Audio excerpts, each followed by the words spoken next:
নমস্কাৰ গাইজ, স্বাগতম জনালো টেকনিকেল ইঞ্জি ইউটিউব চেনেললৈ। গাইজ আজি আপোনালোকৰ কাৰণে এটা নতুন ভিডিঅ' লৈ আহিছো। গাইজ আজি আপোনালোকক দেখাবলৈ ওলাইছো আপোনালোকে কেনেকৈ অনলাইনত ড্ৰাইভিং লাইচেন্স ডিজিটাইজ কৰিব পাৰিব। আহক ভিডিঅ'টো ষ্টাৰ্ট কৰো।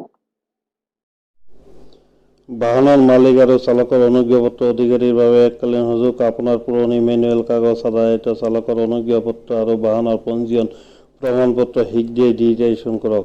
1 আগষ্ট 2023 পৰা কাৰ্যকৰী হৈছে। সকলো মেনুৱেল পেপাৰ আধাৰিত চালকৰ অনুজ্ঞাপত্ৰ আৰু বাহনৰ পঞ্জীয়ন প্ৰমাণপত্ৰ 3 মাহৰ ভিতৰত ডিজিটাইজেশ্যন নকৰিলে অবৈধ বুলি গণ্য কৰা হ'ব। আপোনালোক সকলোকে জনাই আছো, আপোনালোকৰ মাজত যিবিলাকৰ ড্ৰাইভিং লাইচেন্সত সিম কাৰ্ড নাই বা QR কোড নাই সেইবিলাকে ডিজিটাইজেশ্যন কৰিব লাগিব। আৰু যিবিলাকৰ ড্ৰাইভিং লাইচেন্সত সিম কাৰ্ড নাই বা QR কোড আছে সেইবিলাকে ড্ৰাইভিং লাইচেন্স ডিজিটাইজেশ্যন নকৰিলেও হ'ব।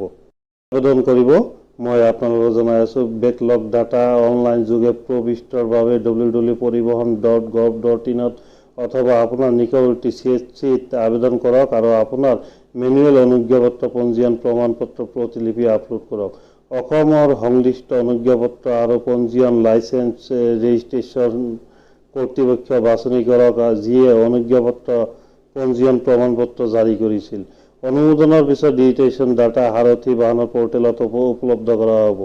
ডাটা ডিজিটাইজেশ্যনৰ পিছত প্ৰয়োজন অনুসৰি অনুজ্ঞাপত্ৰ পঞ্জীয়ন প্ৰমাণপত্ৰ নৱীকৰণ কৰক আৰু বাকী থকা কৰ মাচুল ইত্যাদি অনলাইন যোগে পৰিশোধ কৰক। এতিয়ালৈকে অনলাইনত ডিজিটাইজেশ্যন প্ৰক্ৰিয়া ষ্টাৰ্ট হোৱা নাই। ডিজিটাইজেশ্যন প্ৰক্ৰিয়া ষ্টাৰ্ট হ'লে মই অনলাইনত আপোনালোক ডিজিটাইজেশ্যন কেনেকৈ কৰে সম্পূৰ্ণ প্ৰক্ৰিয়াটো দেখাই দিম। তো আপোনালোকৰ ভিডিঅ'টো ভাল লাগিছে যদি লাইক, কমেণ্ট, ছাবস্ক্ৰাইব কৰিবলৈ নাপাহৰিব।